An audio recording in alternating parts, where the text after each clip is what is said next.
ఎన్టీఆర్ జిల్లా ఏకొండూరు మండలంలోని జిల్లా కలెక్టర్ సృజన బుధవారం పర్యటించారు. అనంతరం మీడియాతో మాట్లాడుతూ ఏకొండూరు పరిసర ప్రాంతాల్లో భూగర్భ జలాల్లో మార్పు వచ్చిందని తెలిపారు.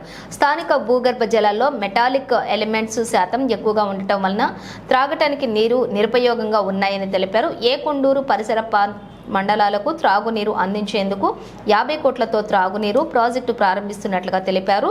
వచ్చే 6 నెలల్లో త్రాగునీటి ప్రాజెక్టును పూర్తి చేసి ప్రజలకు మంచినీరు అందిస్తామని పేర్కొన్నారు. అలానే కిడ్నీ బాధితులకు మంచినీరు అందించడమే కాకుండా వైద్య సదుపాయం కూడా అందిస్తామని అన్నారు.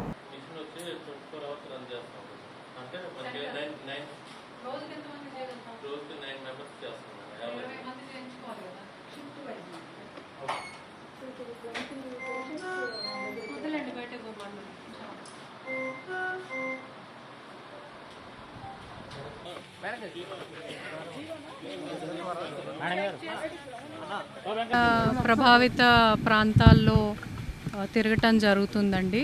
మనకి కొన్ని రోజులుగా కూడా ఈ విషయం పదే పదే మన ఎదుటికి వస్తుంది.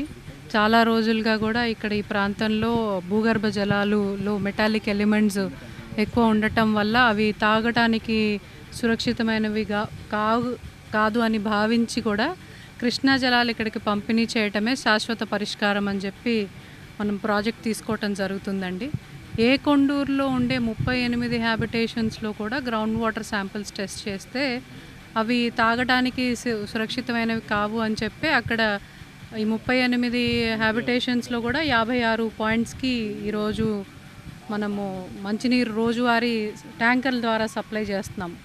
సో ఏకొండూరు ప్రాంతం మాత్రమే కాకుండా పక్కనే ఉండే రెడ్డిగూడెము, గంపలగూడెము, తిరువూరులో కూడా ఒకసారి టెస్టింగ్ చేయించి అన్ని హ్యాబిటేషన్స్లో గ్రౌండ్ వాటర్ శాంపిల్స్ తీసి టెస్టింగ్ చేయించి అవసరమైతే అక్కడికి కూడా ఇప్పుడు మేము సుమారుగా 50 కోట్లతో కృష్ణా జలాల్ని మేము ఇక్కడికి తీసుకొచ్చి ఇంటింటికి సప్లై చేయడానికి ప్రాజెక్టు పనులు జరుగుతున్నాయి.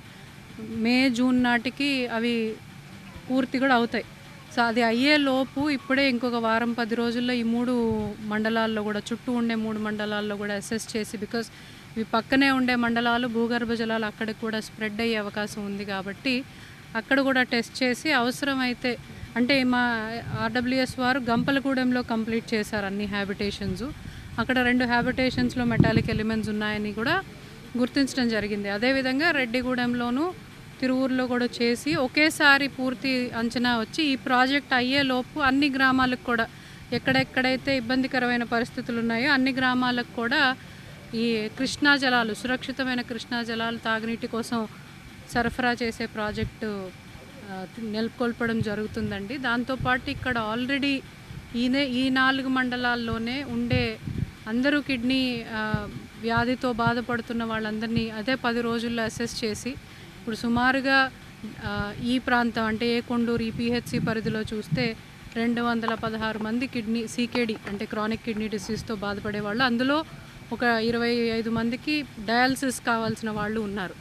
అదేవిధంగా ఈ 4 మండలాల్లో కూడా మరి ఒకసారి సర్వే చేసి ఎంతమందికి క్రానిక్ కిడ్నీ డిసీజెస్ ఉన్నాయో ఒకసారి అంచనా వేసి అంటే అది ఎక్కువ పెద్దగా అవ్వకుండానే ప్రమాదకరంగా మారకుండానే ముందుగానే మంచినీళ్ళు ఇవ్వడం ఒక పద్ధతి, మందులు ఇవ్వడం కూడా ఒక పద్ధతి. దాని కోసం సో మంచినీళ్ళు ఏ విధంగా అన్ని గ్రామాల్లో టెస్ట్ చేస్తామో అదేవిధంగా అన్ని గ్రామాల్లో ఇంకెంతమంది కిడ్నీ వ్యాధి బాధితులు ఉన్నారో కూడా అంచనా వేసుకొని వాళ్ళకి కావాల్సిన ఇంటర్వెన్షన్ ఇవ్వడం జరుగుతుంది. ఇప్పుడే ఒక గ్రామానికి వెళ్తే వాళ్ళు కొంతమంది పెన్షన్స్ గురించి, కొంతమంది ఇంకా వాళ్ళ గ్రామానికి అవసరమైన విషయాల గురించి కూడా వాళ్ళు అడగటం జరిగింది. సో ఈ ప్రాంతానికి మేజర్ ప్రాబ్లం మంచినీటి సదుపాయం, దానితో వచ్చిన సంబంధిత కిడ్నీ వ్యాధి. సో దాన్ని వచ్చే 5-6 నెలల కాలంలో పూర్తి స్థాయిలో శాశ్వత పరిష్కారం ఇవ్వడానికి ప్రయత్నం చేస్తున్నాం మంచినీటి ద్వారా. ఇక్కడ కిడ్నీ హాస్పిటల్ కూడా అడిగారు, అది ప్రభుత్వానికి నివేదించి దాని మీద కూడా కార్యాచరణ రూపొందించడం జరుగుతుంది. Thank you.